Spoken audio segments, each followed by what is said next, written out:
नमस्कार दोस्तों, कैसे हैं आप सभी। मैं विष्णु कुमार आप सभी का अपने YouTube चैनल के इस वीडियो पर हार्दिक स्वागत करता हूं। दोस्तों, आज के इस वीडियो के माध्यम से मैं आप लोगों को प्रगति के पथ पर बिहार से संबंधित निबंध स्टेप बाय स्टेप करके लिखना सिखाऊंगा। तो आइए बिना देर किए स्टार्ट करते हैं अपने आज के इस वीडियो क्लासेज को। दोस्तों, यहाँ पर जो लिखा हुआ है प्रगति के पथ पर बिहार, इसका मतलब क्या हुआ। दोस्तों, सबसे पहले आप लोग इसका मतलब समझ लीजिए, ठीक है। दोस्तों, जैसा कि आप सभी जानते होंगे कि आज से 30 साल या 40 साल पहले हमारे बिहार की जो स्थिति थी वह दोस्तों बहुत ही दयनीय थी। हमारा बिहार आज से 30 या 40 साल पहले बहुत ही जर्जर स्थिति में था। हमारे बिहार के लोगों का जीवन बहुत ही दोस्तों दयनीय था। हमारे बिहार में रहने वाले जो लोग थे वो बहुत ही मुश्किल से अपने जीवन का यापन करते थे। हमारे बिहार में दोस्तों आज से कई साल पहले, आज से 30 साल या 40 साल पहले हमारे बिहार में गुंडागर्दी का राज था। यहाँ पर गुंडे लोग दोस्तों रहते थे और जबरदस्ती बिहार में रहने वाले सामान्य लोगों के साथ दुर्व्यवहार करते थे, उनके साथ जबरदस्ती करते थे और उनके साथ जबरदस्ती करके वसूली करते थे, जिससे बिहार के लोगों का जो जीवन था वो दोस्तों बहुत ही कष्टदायक हो चुका था। दोस्तों, ये सब हो सकता है कि आप लोग ना जानते हो। अगर आप अपने दादाजी से पूछें या अपने पिताजी से पूछें तो आपके पिताजी, आपके दादाजी इसके बारे में ज़रूर आपको जानकारी देंगे। दोस्तों, आप सभी जानते हैं कि बिहार में जातिवाद की जो बात होती है वो बहुत ही ज़्यादा मात्रा में होती है। अन्य स्टेट में जातिवाद की बात हो या ना हो, लेकिन बिहार एक ऐसा राज्य है जहां पर जातिवाद की प्राथमिकता दी जाती है, जहां पर जाति के आधार पर लोगों को महत्व दिया जाता है, लोगों के साथ भेदभाव किया जाता है। लेकिन दोस्तों, आज के इस समय में इस समस्या का जो समाधान है वो दोस्तों हो चुका है। आज के इस समय में बिल्कुल भी बिहार में जातिवाद की भावना अब नहीं रही है। हाँ, कुछ ऐसे समाज के लोग हैं जो आज भी जातिवाद का नाम लेकर समाज में गंदगी फैला रहे हैं, समाज में लोगों के बीच झगड़ा फैला रहे हैं। लेकिन दोस्तों, हमें यह समझना चाहिए कि अगर हम बिहार के निवासी हैं, अगर हम भारत देश के निवासी हैं, तो दोस्तों हम भारतवासी हैं, हम बिहारी हैं, हमारे अंदर कोई भी जातिवाद की भावना नहीं है, ठीक है। दोस्तों, आज से कई साल पहले, यानी कि आज से 30 साल और 40 साल पहले हमारे बिहार की जो सड़कें थी वो दोस्तों बहुत ही जर्जर थी, बहुत ही खराब थी। बहुत सारे गांवों में सड़कें दोस्तों बनी तक भी नहीं थी। बहुत सारे दोस्तों गांवों में, बहुत सारे दोस्तों बिहार के शहरों में पढ़ने के लिए अच्छे अच्छे विद्यालय भी नहीं थे और उपचार के लिए अच्छे अच्छे हॉस्पिटल भी नहीं थे, जिसके कारण हमारा जो बिहार था वो दोस्तों भारत के अन्य राज्यों से बहुत ही पिछड़ चुका था। यहाँ पर दोस्तों अशिक्षा इतना ज़्यादा मात्रा में था कि बिहार के लोग शुद्ध से लिखना भी नहीं जानते थे। अपना जो नाम होता है वो भी दोस्तों लिखना नहीं जानते थे।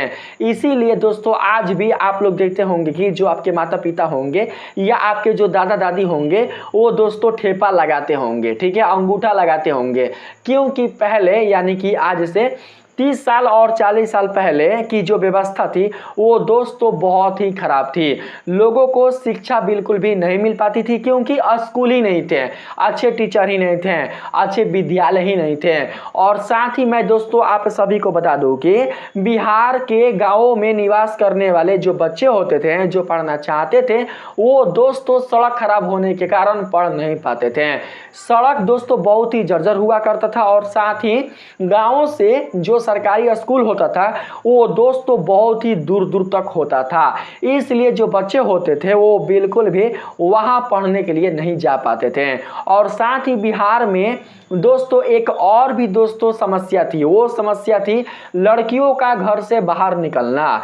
बिहार में पहले के जो लोग होते थे यानी कि पहले के जो माता पिता होते थे वो दोस्तों ये सोचते थे कि केवल और केवल शिक्षा का अधिकार लड़कों को है, लड़कियों को बिल्कुल भी नहीं है। लड़कियां केवल और केवल घर के काम के लिए बनी हैं, लड़कियां केवल और केवल शादी विवाह के लिए बनी है, बच्चा पैदा करने के लिए बनी है, बस उनका जीवन यहीं तक है, रसोई घर तक ही उनका जीवन सीमित है, इसके आगे वो बिल्कुल भी कुछ भी काम नहीं कर सकती हैं।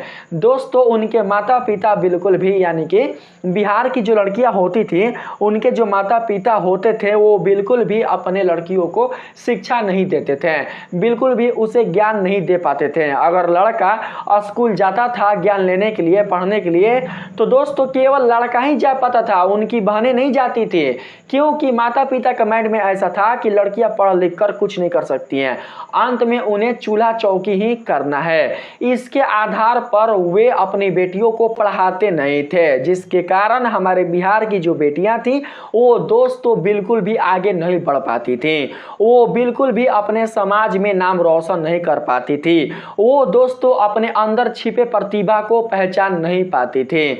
लेकिन आज के इस समय बिल्कुल भी दोस्तों ऐसी समस्या नहीं है।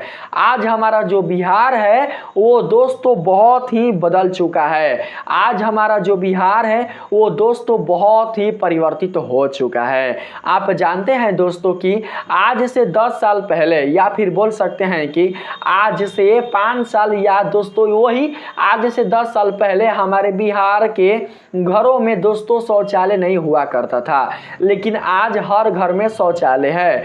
जो महिलाएं होती हैं वो इज्जत के साथ अपने घर में रहती हैं और अपने घर में ही दोस्तों जो शौच क्रिया है वो दोस्तों समापन करती हैं, उन्हें बिल्कुल भी बाहर नहीं जाना पड़ता है, उन्हें बिल्कुल भी कहीं पर भी भटकना नहीं पड़ता है। दोस्तों हमारे जो भारत सरकार है, हमारे जो बिहार सरकार है, उन्होंने बिहार को सुधारने के लिए बहुत ही प्रयास किया है, बहुत ही दोस्तों उन्होंने बिहार में ऐसे ऐसे काम किया है जिसके कारण आज बिहार की जो आर्थिक स्थिति है, आज बिहार की जो शिक्षा की स्थिति है, आज बिहार की जो स्वास्थ्य की स्थिति है वो दोस्तों बहुत ही ज़्यादा मात्रा में सुधर चुकी है। आज बिहार में सबसे पहले किसी चीज़ की प्राथमिकता दी जाती है तो वो दोस्तों दी जाती है शिक्षा के। लड़का हो या लड़की दोनों को ही माता पिता शिक्षा प्रदान करते हैं, लड़का और लड़की दोनों ही स्कूल में जाते हैं शिक्षा ग्रहण करने के लिए। और दोस्तों आप देख सकते हैं कि आज इस वर्तमान समय में हमारे बिहार की गिनती भारत के बड़े बड़े राज्यों में होती है, क्योंकि दोस्तों आज इस समय बिहार में बहुत ही ज़्यादा मात्रा में IPS बनते हैं, बहुत ही ज़्यादा मात्रा में IAS बनते हैं, बहुत ही ज़्यादा मात्रा में ऊंचे ऊंचे पदाधिकारी बनते हैं, जिससे हमारे बिहार का नाम पूरे भारत और विश्व में रोशन हो पाता है। तो दोस्तों उसी के आधार पर आप लोगों को निबंध के रूप में लिखना है प्रगति के पथ पर बिहार। आपका बिहार किस तरीके से प्रगति कर रहा है, पहले बिहार में कौन कौन सी समस्याएं थी, पहले बिहार के लोगों का जीवन कैसा था, आज कैसा है, इन्हीं सबों को दोस्तों मिला जुला कर आप सभी को निबंध के रूप में लिख देना है। दोस्तों अगर आप अपने माता पिता अपने दादा दादी से बिहार की स्थिति पहले का अगर पूछिएगा तो दोस्तों वो बताएंगे कि पहले की स्थिति कैसी थी। दोस्तों पूरा भारत जानता था कि बिहार अशिक्षा का एक स्रोत होता था, यानी कि अगर कहीं पर अशिक्षा देखना है तो भैया बिहार में जाकर देखो, वहां पर लोग बहुत ही ज्यादा मात्रा में अशिक्षित मिलते हैं, वहां के लोगों का जीवन बहुत ही कष्टदायक होता था। कष्टदायक इसलिए होता था क्योंकि दोस्तों जब बच्चे शिक्षा ग्रहण नहीं करेंगे तो दोस्तों अपने जीवन में सफल नहीं होंगे, जब जीवन में सफल नहीं होंगे तो दोस्तों क्या करेंगे, मजदूरी और दिहाड़ी करेंगे, उनका जीवन मजदूरी और दिहाड़ी करते ही पूरा का पूरा कट जाएगा, वे अपने जीवन में कोई भी नया काम नहीं कर पाएंगे, वे बिल्कुल भी अपने जीवन को आगे नहीं बढ़ा पाएंगे, वे अपने घर को बिल्कुल भी समृद्ध नहीं कर पाएंगे। दोस्तों बिहार के लोग जब अपने घर को समृद्ध करेंगे, अपने आप को समृद्ध करेंगे, तबे ना हमारा बिहार समृद्ध होगा। जब हमारा बिहार समृद्ध होगा तबे ना दोस्तों हमारे बिहार की प्रगति को देखकर अन्य राज्य भी समृद्ध होगा। जब दोस्तों हमारे बिहार के अन्य राज्य भी समृद्ध होंगे तबे ना हमारा भारत देश समृद्ध होगा। ऐसे बिल्कुल भी समृद्ध नहीं हो सकता है। ठीक है दोस्तों, आप अपने दादा दादी से पूछ सकते हैं कि बिहार की स्थिति पहले कैसी हुआ करती थी और आज कैसी है, आप स्वयं ही देख सकते हैं। ठीक है दोस्तों, देखिए यहाँ पर कहा जा रहा है परिचय में, आप लोग यहाँ पर देखिएगा, परिचय में कहा जा रहा है बिहार भारत का एक ऐतिहासिक और सांस्कृतिक धरोहरों से समृद्ध राज्य है। दोस्तों 40 साल पहले हो या 50 साल पहले हो या फिर 100 साल पहले हो, हाँ मानते हैं कि आज़ादी के बाद, ठीक है, आज़ादी के बाद हमारे बिहार की स्थिति नहीं बल्कि दोस्तों हमारे भारत की भी स्थिति काफ़ी ख़राब हो चुकी थी। ठीक है, हमारे पूरे भारत की जो स्थिति थी आज़ादी के बाद वो दोस्तों बहुत ही ख़राब हो चुकी थी, बहुत ही दोस्तों जर्जर हो चुकी थी। लेकिन भारत के अन्य राज्यों ने अपनी स्थिति सुधार ली थी, लेकिन दोस्तों हमारा जो बिहार था वो बिल्कुल भी अपनी स्थिति को सुधार नहीं पाया था। वो अपनी स्थिति को सुधार पाने में असमर्थ हो गया था, जिसके कारण हमारा बिहार अन्य राज्यों से पिछड़ा हो गया था, अन्य राज्यों से पीछे हो गया था।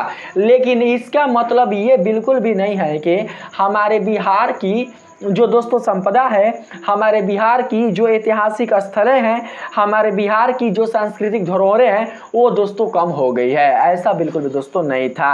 आज से आप 40 साल पहले देखें या 40 साल बाद देखें या अभी देखें, दोस्तों हमारे बिहार की सांस्कृतिक धरोहर वैसे के वैसे ही है, हमारे बिहार के ऐतिहासिक स्थल वैसे के वैसे ही है, हमारे बिहार की जो ऐतिहासिक घटना है वो दोस्तों वैसे के वैसे ही है, वैसे के वैसे ही है। दोस्तों अगर आप इतिहास की दृष्टि से बिहार के बारे में जानिएगा तो आपको बिहार से जुड़े बहुत सी जानकारियां मिलेंगी और आपको अपने बिहार पर बहुत ही ज़्यादा गर्व होगा कि हमारा बिहार कितना ज़्यादा संपन्न और समृद्ध राज्य था और अभी भी है, ऐसा बात नहीं है कि नहीं है।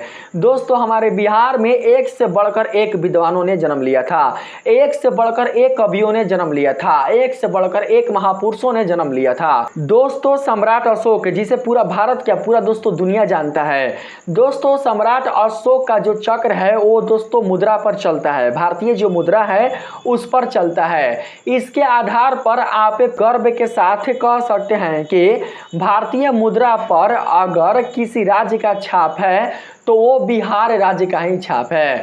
दोस्तों बिहार राज्य में ही सम्राट अशोक ने जन्म लिया था, वो दोस्तों बिहार के ही शासक थे, बिहार के ही राजा थे और उनका जो दोस्तों चक्र है, उनका जो दोस्तों अशोक चक्र है वो अशोक चक्र आप लोगों को मुद्रा यानी कि सिक्कों पर देखने को मिल सकता है। आप 1 रुपये के सिक्का पर देखें या फिर दोस्तों आप अन्य मुद्रा पर देखें, वहाँ पर आपको देखने को मिल सकता है। तो इससे दोस्तों हमें गर्व कर सकते हैं कि हमारा बिहार कितना ज़्यादा समृद्ध हुआ करता था, कितना ज़्यादा दोस्तों प्रभावशाली हुआ करता था। बिहार में एक से बढ़कर एक वैज्ञानिकों ने जन्म लिया, जिन्होंने मैथ की दृष्टि को बदल कर रख दिया, जिन्होंने साइंस की दृष्टि को बदल कर रख दिया, जिन्होंने खगोल विज्ञान की दृष्टि को बदल कर रख दिया, जिन्होंने भूगोल की दृष्टि को बदल कर रख दिया। तो दोस्तों आप समझ सकते हैं कि अगर हमारा बिहार जर्जर था, अगर हमारे बिहार की स्थिति काफी दयनीय थी, तो दोस्तों उससे भी पहले हमारा बिहार बहुत ही संपन्न हुआ करता था। उससे भी पहले हमारे बिहार में बहुत सारे लोग शिक्षा ग्रहण करने के लिए आते थे और शिक्षा ग्रहण करने के लिए बिहार से नहीं आते थे और अन्य जो राज्य होते थे भारत के वहीं से नहीं आते थे, बल्कि दोस्तों विदेशों से भी आते थे। ज्ञात हो दोस्तों कि बिहार में ही विश्वविद्यालय दोस्तों स्थापित थे, नालंदा विश्वविद्यालय, विक्रमशिला विश्वविद्यालय, ये सभी विश्वविद्यालय हमारे बिहार राज्य में ही दोस्तों उपस्थित थे। आज भले दोस्तों इनकी स्थिति काफ़ी खराब हो चुकी है, यह दोस्तों खंडहर हो चुके हैं, लेकिन एक समय था जहां पर बहुत सारे विद्वान शिक्षा ग्रहण करने के लिए आते थे, जहां पर विदेशों से भी विद्वान शिक्षा ग्रहण करने के लिए हमारे इस बिहार के विश्वविद्यालय में आते थे। तो दोस्तों आप गर्व से कह सकते थे कि हमारे बिहार की शान पूरे भारत में कितना ज़्यादा दोस्तों ऊंचा हुआ करती थी। आइए दोस्तों आगे मैं आप सभी को बताता हूँ। यहाँ पर कहा जा रहा है जो प्राचीन काल से ही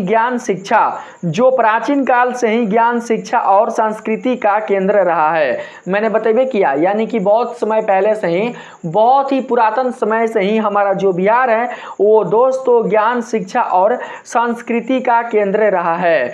दोस्तों देखिए, अन्य स्टेट में हर एक चीज से संबंधित पर्व या त्यौहार मनाए या ना मनाए, लेकिन दोस्तों बिहार एक ऐसा स्थान है, बिहार एक ऐसा राज्य है जहां पर हर एक चीज से संबंधित, हर एक वस्तु से संबंधित, हर एक रिश्ता से संबंधित, हर एक भगवान से संबंधित दोस्तों पर्व और त्यौहार मनाए जाते हैं।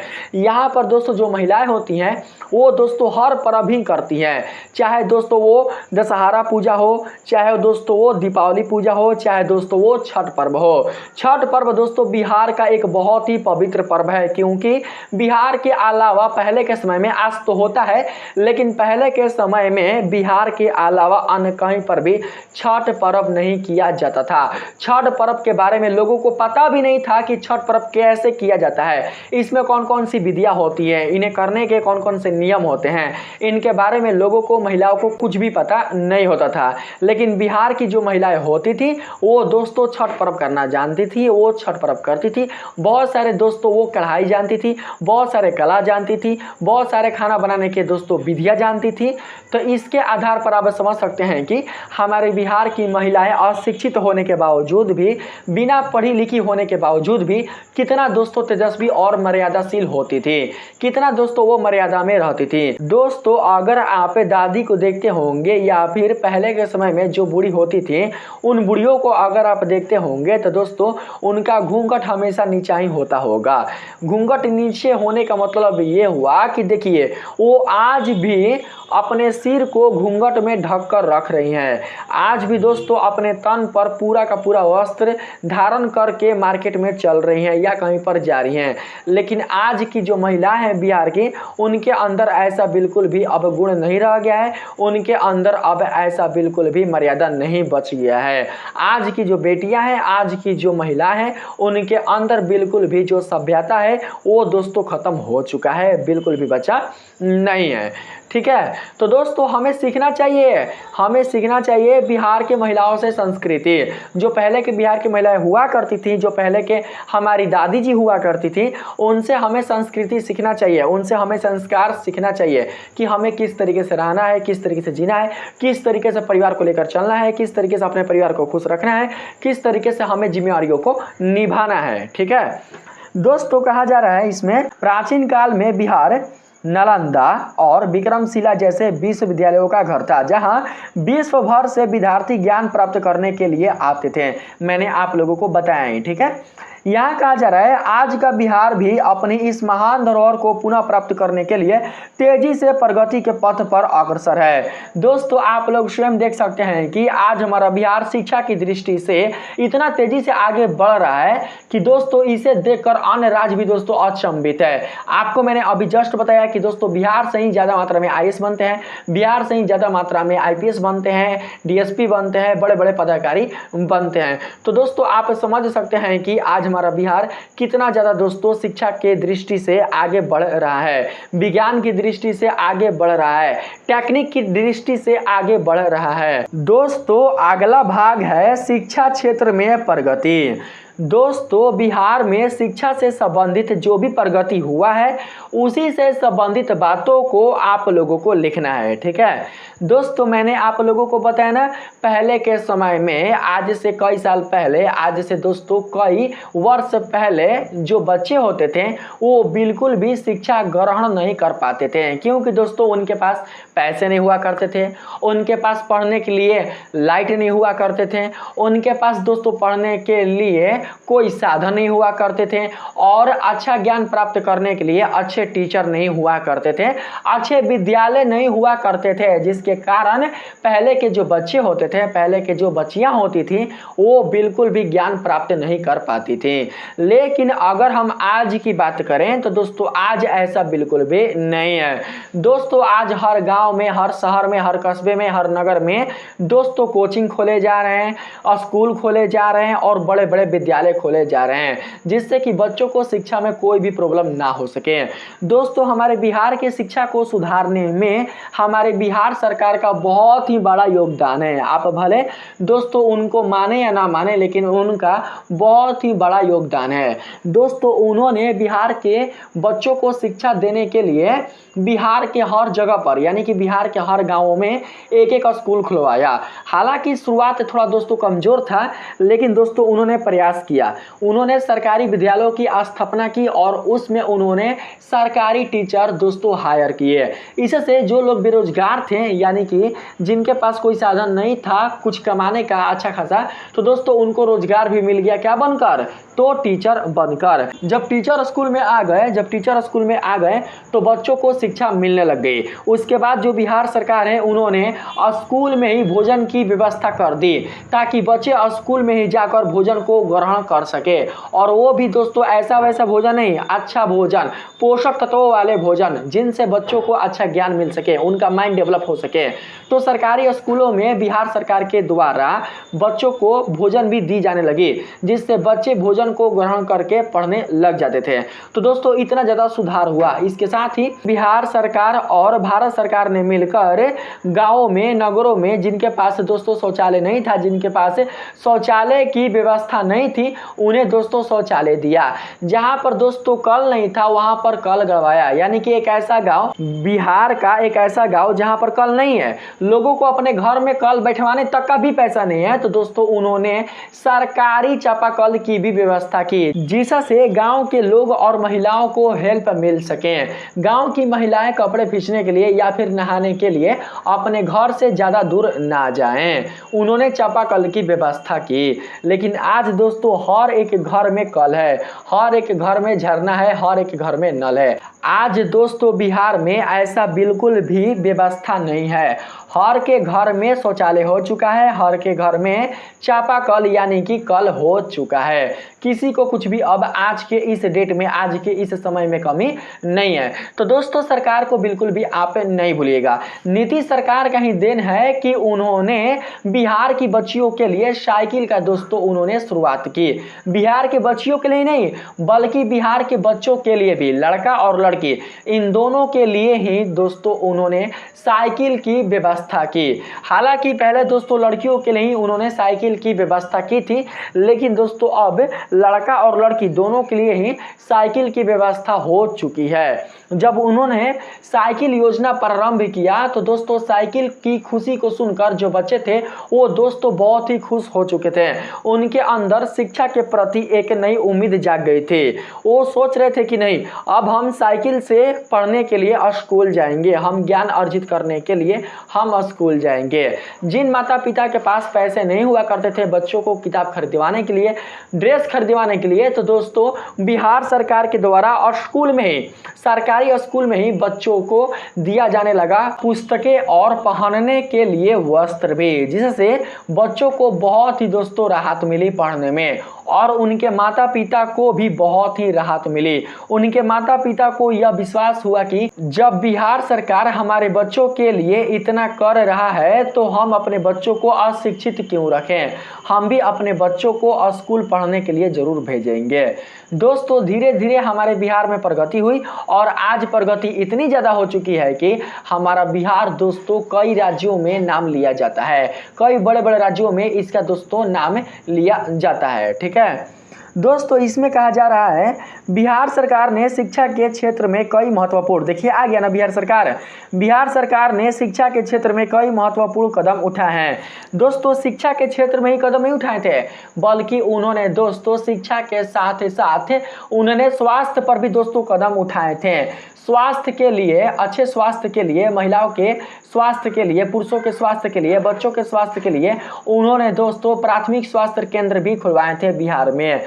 बिहार में दोस्तों जहां पर गांव में नगर हुआ करते थे, उन नगरों में उन्होंने प्राथमिक स्वास्थ्य केंद्र खुलवाए, जहां पर गांव से संबंधित महिलाएं, नगरे से संबंधित महिलाएं जाकर अपना इलाज करवा सकती थी मुफ्त में, बिल्कुल भी बिना कोई पैसा खर्चा किए वहां पर वो अपना इलाज करवा पाती थी। जिन महिलाओं के पास पैसा नहीं हुआ करता था, जो महिलाएं दोस्तों प्रेग्नेंट हुआ करती थी, जिन्हें बच्चे जन्म देने के लिए पैसे नहीं हुआ करते थे, तो दोस्तों वे चली जाती थी सरकारी हॉस्पिटल में। वहां पर उनके शरीर से जो बच्चा है वो दोस्तों बहुत ही सरलता पूर्वक निकल जाता था, यानी कि दुनिया में आ जाता था। तो दोस्तों आप समझ पा रहे होंगे कि बिहार सरकार ने बिहार को सुधारने के लिए कितना ज़्यादा प्रयास किया हुआ है। बिहार में जहां पर सड़कें जर्जर हुआ करती थी, जहां पर लोगों को कहीं जाने के लिए बहुत ही लंबा समय दोस्तों देना पड़ता था, बहुत ही दोस्तों परेशानियों का सामना करना पड़ता था, उन परेशानियों में दोस्तों उन्होंने सुधार किया,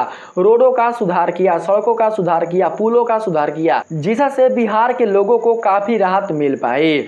दोस्तों सड़कें खराब रहने के कारण बहुत सारे जो इमरजेंसी केस हुआ करते थे, यानी कि बहुत सारे इमरजेंसी ऐसे केस हुआ करते थे जिनका बहुत ही ज्यादा मात्रा में तबियत खराब हुआ करता था, वे दोस्तों डेथ कर जाते थे, मर जाते थे।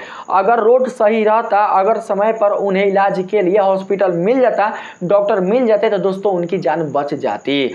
दोस्तों इसी कारण बिहार में रहने वाले जो दोस्तों थे ना, उनका नाम क्या था दोस्तों, हाँ दशरथ मांझी की जो पत्नी थी वो दोस्तों डेथ कर गई थी। इसलिए उन्होंने क्या किया था, इसलिए उन्होंने उस पहाड़ को काटकर हटा दिया था। उन्होंने दोस्तों अपनी पत्नी को तो खो दिया था, लेकिन वो ये नहीं चाहते थे कि और भी कोई महिला इस पहाड़ के कारण डेथ करे और भी किसी का घर उजड़े। इसलिए दोस्तों उन्होंने अकेले ही उस पहाड़ को काटकर हटा दिया और एक रास्ता निकाल दिया। इस तरीके से दोस्तों हम बोल सकते हैं कि हमारे बिहार में ऐसे भी लोग थे जिन्होंने असंभव को भी संभव करके दिखा दिया है, जिन्होंने असंभव को संभव में प्रकट करके लोगों के सामने प्रस्तुत कर दिया है। दोस्तों दशरथ मांझी एक ऐसे व्यक्ति थे जो एक बार अगर कोई चीज ठान लेते थे तो दोस्तों वो उसे पूरा करके ही रहते थे, और उन्होंने पूरा किया भी। आज उस रास्ता को मांझी रास्ता अर्थात मांझी पथ के नाम से संबोधित किया जाता है। ठीक है दोस्तों, यहाँ पर देख सकते हैं कहा जा रहा है, देखिए मैं इस वीडियो के माध्यम से आप लोगों को इतना इसलिए समझा रहा हूँ ताकि आप बिहार के गौरव को जानें, बिहार की जो पुरातन व्यवस्था थी, बिहार की जो ऐतिहासिक दृष्टि थी, उससे आप लोग परिचित हो। दोस्तों आप लोग आज के बच्चे हैं, आप लोग नहीं जानते होंगे कि बिहार की स्थिति पहले कैसे हुआ करती थी। इसलिए दोस्तों इस वीडियो के माध्यम से जानना आप लोगों के लिए बहुत ही आवश्यक है। केवल निबंध को पढ़ना और परीक्षा में लिख देना ही कोई बड़ा बात नहीं है, आप लोगों को इसकी जानकारी रखनी भी बहुत ही बड़ी बात है। अगर दोस्तों आप बिहार से संबंधित इन जानकारियों को रखते हैं तो आपको बिहार से जुड़े कोई भी दोस्तों प्रश्न को हल करने में या कोई भी दोस्तों प्रश्न का उत्तर देने में कोई भी प्रॉब्लम नहीं होगा। ठीक है, इसमें कहा जा रहा है मुख्यमंत्री बालक बालिका साइकिल योजना और पोशाक योजना जैसी नीतियों ने छात्राओं और छात्रों की स्कूलों में उपस्थिति बढ़ाई है। दोस्तों मैंने ये सारा चीज बता दिया है। मुख्यमंत्री ने जब बालक बालिका यानी कि लड़कों को भी और लड़कियों को भी जब उन्होंने साइकिल देना प्रदान किया, पोशाक देना प्रदान किया और भी बहुत सारे सुविधाएं देना प्रदान किया, तो छात्रों में शिक्षा के प्रति एक नई उम्मीद जगी, एक दोस्तों नई किरण जगी, जिससे छात्राएं लाभान्वित होकर, जिससे छात्राएं खुश होकर शिक्षा के प्रति अपना कदम बढ़ाएं। यहाँ पर कहा जा रहा है इसके अलावा बिहार बोर्ड ने अपनी परीक्षाओं में सुधार कर उन्हें पारदर्शी और गुणवत्तापूर्ण बनाने की दिशा में भी काम किया। इसके परिणाम स्वरूप बिहार के विद्यार्थी अब यानी कि आज के समय इसके परिणाम स्वरूप बिहार के विद्यार्थी अब राष्ट्रीय स्तर की परीक्षाओं में भी अच्छा प्रदर्शन कर रहे हैं। राष्ट्रीय कहने का मतलब नेशनल, ठीक है, नेशनल स्तर पर, ठीक है, राष्ट्रीय स्तर पर जो परीक्षाएं होती है ना दोस्तों, उन परीक्षाओं में भारत देश से संबंधित कई राज्यों के स्टूडेंट भाग लेते हैं। उनमें भी दोस्तों अच्छा प्रदर्शन कर रहे हैं। किस राज्य के बच्चे? तो बिहार राज्य के बच्चे। तो दोस्तों मैंने बतेबे किया कि बिहार राज्य के बच्चे इतना ज़्यादा प्रदर्शन अच्छा कर रहे हैं कि इसे देखकर भारत के अन्य राज्य के जो लोग हैं, अन्य राज्य के जो बच्चे हैं, अन्य राज्य के जो महिला हैं, वो दोस्तों बहुत ही अचंभित हो चुकी हैं। ठीक है, यहाँ पर कहा जा रहा है आधारभूत संरचना का विकास है। यहाँ पर दोस्तों आप लोग आधारभूत संरचना से संबंधित जो विकास हुआ है उसी को लिखिएगा। ठीक है, देखिए सड़क, बिजली और जल आपूर्ति जैसी बुनियादी सुविधाओं का विकास बिहार की प्रगति में एक महत्वपूर्ण कदम है। दोस्तों मैंने बताया ना, बिहार सरकार ने बिहार में सड़कें दी, यानी कि सड़कें बनवाई, उसके साथ ही बिजली दी, उसके साथ ही जल दिया। जल यानी कि घर घर में दोस्तों उन्होंने नल लगवाए, और साथ ही नल से पहले उन्होंने कल भी दिया था, जिसे चापाकल कहा जाता है, सरकारी चापाकल। ठीक है, आगे कहा जा रहा है दोस्तों, राज्य सरकार ने गांवों को शहरों से जोड़ने के लिए सड़क नेटवर्क में बड़ा सुधार किया है, जिससे शहर में जो गांव के लोग हो वो दोस्तों कम समय में जा सकें, यानी कि कम समय में ही गांव के लोग शहर पहुंच सकें। तभी ना दोस्तों उनको अच्छा शिक्षा मिल पाएगा, अच्छा उपचार मिल पाएगा, या फिर अच्छा कोई भी दोस्तों जरूरत संबंधी सामान मिल पाएगा। आगे कहा जा रहा है इसके अलावा ग्रामीण क्षेत्रों में भी बिजली की आपूर्ति में सुधार हुआ। दोस्तों ग्रामीण क्षेत्रों में बिजली डायरेक्ट नहीं आ गया दोस्तों, बहुत ही समस्याओं का सामना करना पड़ा, तब जाकर ग्रामीण क्षेत्रों में बिजली पहुंचाई गई। दोस्तों बिजली कोई सामान नहीं है कि ग्रामीण क्षेत्रों को बस घर में ले जाकर उनके हाथ में थमा दो। बिजली के लिए दोस्तों बहुत ही बड़े बड़े दोस्तों टावर लगाए जाते हैं, और उसके साथ ही दोस्तों ट्रांसफार्मर लगाए जाते हैं, फिर दोस्तों बिजली ऑफिस बनाए जाते हैं, फिर बिजली घर बनाए जाते हैं, फिर बिजली की सप्लाई की जाती है, तब जाकर दोस्तों बिजली घर घर तक पहुंच पाता है। तो दोस्तों इतना सब चीज करने में बिहार सरकार को तो समय लगेगा ही। सोचिएगा कि 5 साल में ही सारा परिवर्तन हो जाए तो बिल्कुल भी संभव नहीं है। अगर कोई बिहार सरकार है, ठीक है, अगर कोई सरकार है बिहार में, अगर वो अच्छा काम कर रहा है तो दोस्तों उसको समय देना चाहिए, एक बार उसे और समय दीजिए। नीतीश सरकार ने बिहार में अच्छा काम किया है, बिहार में प्रदर्शन का काम किया है, तभी जाकर बिहार के लोग हर बार नीतीश कुमार को ही अपना मुख्यमंत्री चुनते हैं। इसलिए दोस्तों मुख्यमंत्री के रूप में, बिहार के मुख्यमंत्री के रूप में जो नीतीश कुमार है वही दोस्तों नियुक्त किए जाते हैं। ठीक है, क्योंकि उन्होंने बिहार के लोगों के साथ ऐसा काम किया है, उन्होंने बिहार के लोगों की मजबूरियों को समझा है, उन्होंने बिहार के युवाओं की जो मजबूरियां हैं उनको दोस्तों उन्होंने समझा है, तभी जाकर दोस्तों उनको आज ये प्रतिष्ठा मिलती है, ये इज्जत और सम्मान मिलता है। आगे है यहाँ पर, जिससे किसान और छोटे उद्योग धंधे लाभान्वित हो रहे हैं, यानी कि खुश हो रहे हैं। देखिए अगर दोस्तों ग्रामीण क्षेत्रों को शहरों से जोड़ा जाएगा तो ग्रामीण क्षेत्रों में रहने वाले जो किसान हैं वो दोस्तों अपना अनाज सरलता पूर्वक शहर में बेच सकते हैं, अपना दोस्तों जो सब्जियां हैं वो सरलता पूर्वक शहरों में बेच सकते हैं, और उनसे जो आमदनी होगी वो उनसे अपने परिवार का जीवन निर्वाह कर सकते हैं, अपने बच्चों को पढ़ा सकते हैं, और अपने बच्चों से संबंधित जो जरूरी दोस्तों सामान है उसे खरीद कर दे सकते हैं। आगे कहा जा रहा है कृषि में प्रगति। दोस्तों इसमें आप लोगों को कृषि में जो प्रगति हुई है बिहार में उसी से संबंधित बातों को लिखना है। ठीक है दोस्तों, इसमें कहा जा रहा है बिहार की अर्थव्यवस्था मुख्य रूप से कृषि पर आधारित है। दोस्तों बिहार की अर्थव्यवस्था मुख्य रूप से कृषि पर आधारित इसलिए है क्योंकि 15 नवंबर 2000 को हमारे बिहार से झारखंड का विभाजन हो गया था।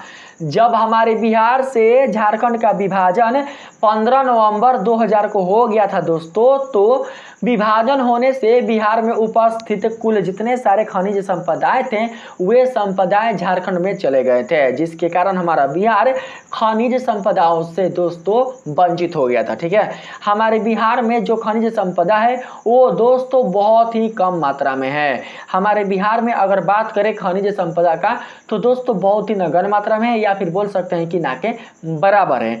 खनिज संपदा ज़्यादा मात्रा में झारखंड में ट्रांसफर हो चुके हैं, इसलिए हमारे बिहार के जो लोग होते हैं वो दोस्तों कृषि पर ही आधारित होते हैं, इसलिए हमारा बिहार कृषि की अर्थव्यवस्था में दोस्तों एक प्रधान राज्य है। ठीक है, कहा जा रहा है इस क्षेत्र में भी महत्वपूर्ण सुधार हुए हैं।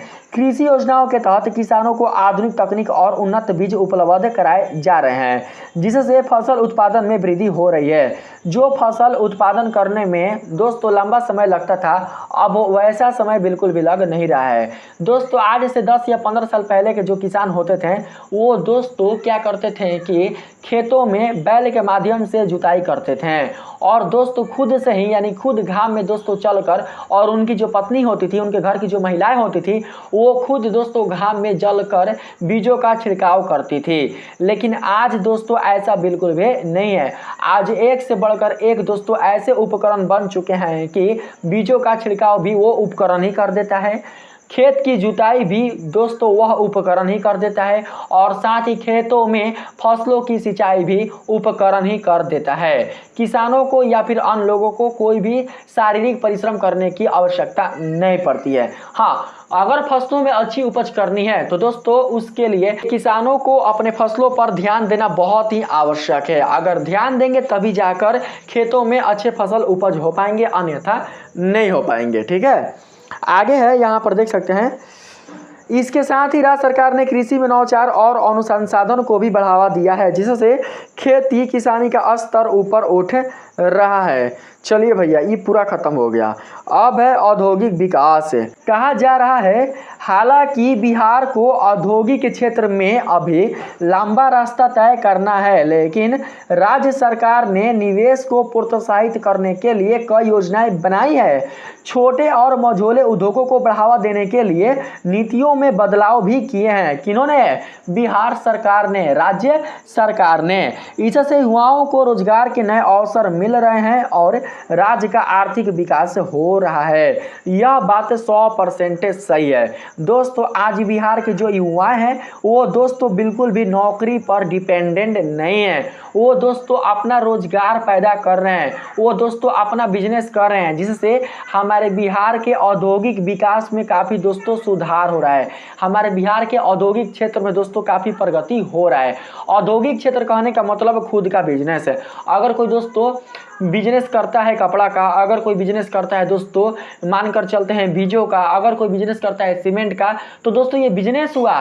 बिजनेस करने से क्या होता है कि बाहर देशों से या फिर बाहर राज्यों से जो सामान होते हैं वो दोस्तों हमारे राज्य में आते हैं। हमारे राज्य में आने के कारण दोस्तों क्या होता है कि हमारे बिहार राज्य की जो आर्थिक व्यवस्था होती है उसमें बहुत ही ज़्यादा मात्रा में सुधार होती है। सुधार होने के कारण हमारा जो बिहार होगा वो दोस्तों बिल्कुल भी गरीबी में नहीं जा पाएगा। हमारे बिहार में बिल्कुल भी आर्थिक जो मंदी है वो उत्पन्न नहीं हो पाएगा। ठीक है, यहाँ कहा जा रहा है दोस्तों, यहाँ पर देख सकते हैं स्वास्थ्य सेवाओं में सुधार। पूरा हो गया जी? हाँ, पूरा हो ही गया है। अगला भाग है स्वास्थ्य सेवाओं में सुधार। इसमें कहा जा रहा है स्वास्थ्य सेवाओं में भी सुधार हुआ है। राज्य सरकार ने प्राथमिक स्वास्थ्य केंद्रों और जिला अस्पतालों को आधुनिक सुविधाओं का लैस किया है। मैंने बता दिया ना आप लोगों को दोस्तों कि बिहार सरकार ने गाँवों में, नगरों में प्राथमिक केंद्र बनवाए हैं, जहां पर जाकर लोग अपने रोगों को बताकर दवाइयाँ ले सकते हैं और वहां पर अपना उपचार करा सकते हैं बिना कोई पैसा के, बिना कोई शुल्क के। ठीक है, साथ ही स्वास्थ्य सेवाओं को गांवों तक पहुंचाने के लिए भी कई महत्वपूर्ण कदम उठाए गए हैं, जिससे आम जनता को बेहतर स्वास्थ्य सेवाएं उपलब्ध हो रही है। तो दोस्तों ये सारा चीज़ मैंने आप लोगों को बता दिया है। देखिए अभी भी बिहार के बहुत सारे ऐसे गांव हैं जहां पर स्वास्थ्य सेवाओं से संबंधित कोई भी दोस्तों जो हॉस्पिटल है या फिर जो अस्पताल है वो उपलब्ध नहीं है। लेकिन बिहार सरकार के द्वारा प्रयास किया जा रहा है कि गाँवों में भी स्कूल के जैसा ही प्राथमिक केंद्र बनाया जाए, जिससे कि गाँव के लोग वहाँ पर जाकर अपना उपचार कर सके, उन्हें बिल्कुल भी अपने गाँव को छोड़कर नगर में न आना पड़े। ठीक है, आगे है क्या भैया? आगे है निष्कर्ष। निष्कर्ष में कहा जा रहा है दोस्तों बिहार जो कभी पिछड़ेपन और गरीबी का पर्याय माना जाता था, मैंने बताया था ना बिहार के लोग बहुत ही गरीब हुआ करते थे। कहा है? पढ़ते लिखते नहीं थे। तो भैया जब ना पढ़बा ना लिखबा तो मजदूरी करबा, तो मजदूरी में कितना कमेबा? मजदूरी में हुए 300-200 रुपये कमाइएगा, तो 300-200 रुपये में दोस्तों आप क्या अमीर बन जाओगे? नहीं ना बन जाइएगा, बताइए, गरीबी रहिएगा। तो इसके कारण हमारा जो बिहार था वो बहुत ही पिछड़ा हो चुका था, और साथ ही हमारे बिहार में जो लोग हुआ करते थे वो गरीबी वाले लोग हुआ करते थे। कहा जा रहा है अब प्रगति के पथ पर तेजी से आगे बढ़ रहा है।